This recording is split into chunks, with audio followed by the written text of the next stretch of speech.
Some gowns aren't just costumes, they're weapons, and Mae West used these three iconic dresses to rewrite Hollywood's idea of power, femininity, and desire. 1. Mae West's iconic showgirl gown from I'm No Angel, 1933. When we talk about the most daring costumes of early Hollywood, one gown from I'm No Angel always stands apart. Designed by the legendary Travis Banton for Paramount Pictures, this shimmering, body-hugging showgirl dress wasn't just an outfit. It was a moment in fashion history. Banton understood glamour like no one else in the 1930s, and for this film, he created a design that blended erotic boldness with the sophistication of Art Deco luxury. The gown was built around an illusion, the idea that jewels were floating directly on the skin. Banton used nude sheer tulle that perfectly matched Mae West's complexion, then covered it with hand-placed crystals, metallic embroidery, and tiny beadwork. On black and white film, this technique created a mesmerizing effect. Viewers felt as if her skin itself was sparkling under the stage lights. At a time before the strict Hollywood production code, such a revealing illusion, bodice was considered shockingly bold, and it helped define the entire era of pre-code sensuality. What made the dress unforgettable was the crystal-encrusted bra motif. Instead of traditional shaping, Banton layered circular rhinestones and metallic threads in a way that made the bust appear sculpted purely by jewels. This was a signature Banton move, glamorous, provocative, and utterly theatrical. His design became so influential that similar motifs appeared years later in showgirl costumes worn by Rita Hayworth, Marlene Dietrich, and even mid-century burlesque fashion. The roots of all those sparkling nude illusion stage gowns tie back to the single creation. The rest of the gown flowed into a breathtaking bias-cut satin skirt that hugged every curve before flaring out dramatically into a mermaid shape.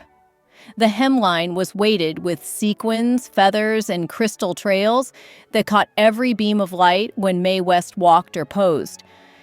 2. Mae West's royal blue gown, Every Day's a Holiday, 1937. When Mae West stepped onto the set of Every Day's a Holiday, wearing that unforgettable royal blue gown, Hollywood witnessed something extremely rare. A moment where Paris haute couture and American cinema collided to create a single image of pure theatrical glamour. The gown was designed by Elsa Schiaparelli, the daring Parisian couturier who rivaled Coco Chanel and was known for blending surrealism with high fashion. What made this collaboration historic was the fusion of two powerful aesthetics: Schiaparelli's avant-garde couture imagination and Mae West's iconic, unapologetically voluptuous screen persona. Mae West never compromised on her silhouette, and Schiaparelli elevated that demand into couture-level artistry. The royal blue wool twill gown was crafted as an Edwardian fantasy, inspired by the turn-of-the-century silhouette, yet reinterpreted for the drama of 1930s cinema. The structured fabric cinched sharply at the waist, supported by hidden internal boning that Schiaparelli engineered specifically to sculpt Mae West's famous hourglass shape. The skirt opened into 4 dramatic tiered flounces, stiffened from within so that every step created a soft, fluttering movement that felt larger than life on screen. Matching tiered flounces at the upper sleeves added the same rhythmic motion, giving Mae West the presence of a Gibson girl brought to life through the lens of surrealist couture.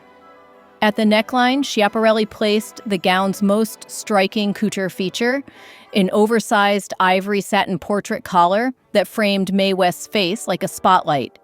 The satin caught the studio lights and created a luminous halo effect, while the blue corded embroidery added texture and depth, the kind of meticulous embellishment rarely seen in Hollywood costume design at the time. This collar wasn't just decorative, it functioned like a visual trick, narrowing the waist and amplifying the iconic hourglass silhouette Mae West was famous for.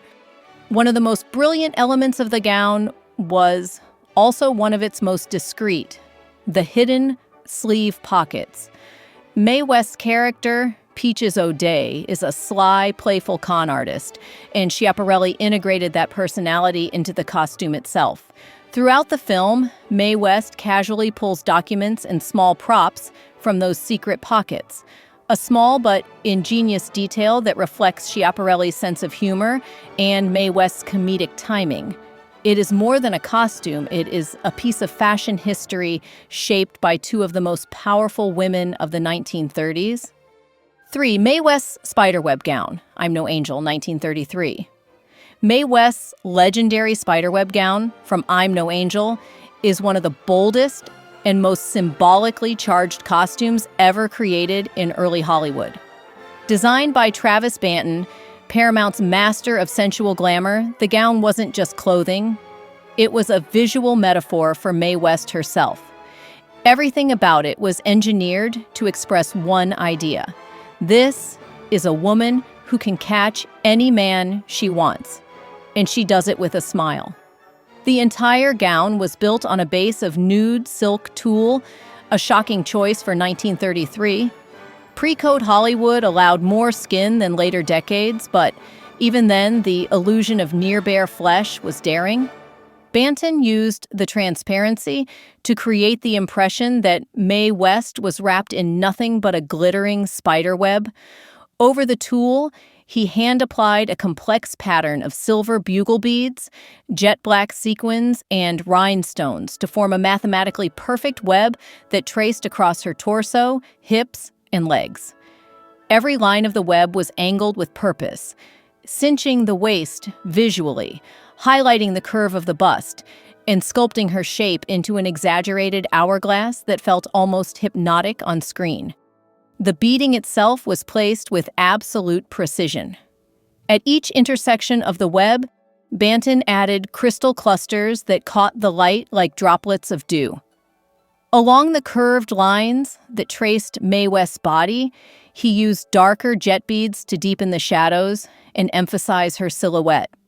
The design created a tension between exposure and concealment, revealing just enough to fuel fantasy while maintaining the artistry and glamour Mae West demanded. It was sensual, yes, but never cheap. That balance is exactly why this dress is still considered a masterpiece. The lower half of the gown flowed into a soft mermaid silhouette cut on the bias so that the fabric moved like liquid whenever Mae West walked. As she shifted her weight, the spiderweb shimmered and seemed to pulse with life, almost as if the gown were breathing with her. Banton understood that Mae West didn't just act, she performed with her entire body. These dresses weren't just fashion, they were Mae West claiming her power on screen, and even today, no one wears glamour with that kind of fearlessness.